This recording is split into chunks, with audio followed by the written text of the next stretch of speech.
मुल्क भर में अब यूनियन काउंसिल से शनाख्ती कार्ड बनेंगे। यूसीस में बायोमेट्रिक मशीनें नस्ब होंगी। वफाकी वज़ीर दाखिला मोहसिन नकवी ने प्लान को चंद रोज़ में हतमी शक्ल देने की हिदायत कर दी।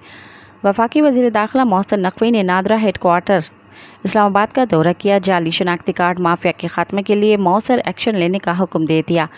कहते हैं कि पाकिस्तान भर में यूनियन काउंसिल की सतह पर शनाख्ती कार्ड बनाने और तजदीद की सहूलत दी जाएगी। पाकिस्तान भर में यूनियन काउंसिल की सतह पर बायोमेट्रिक मशीनें लगाई जाएंगी। वफाकी वज़ीर दाखिला ने यूनियन काउंसिल की सतह पर शनाख्ती कार्ड और तजदीद की सहूलत फराम करने के प्लान को चंद रोज़ में हतमी शक्ल देने की हिदायत कर दी। शनाख्ती कार्ड के निज़ाम को फुल प्रूफ बनाने और बेहतर और तेज़ रफ्तार बनाने का प्लान तलब कर लिया। मज़ीद ख़बरन ऐं तफ़सीलात लाइ विज़िट कयो असांजी वेबसाइट www.awamiNewsHD.com ऐं ॾिसंदा रहो अवामी न्यूज़ HD।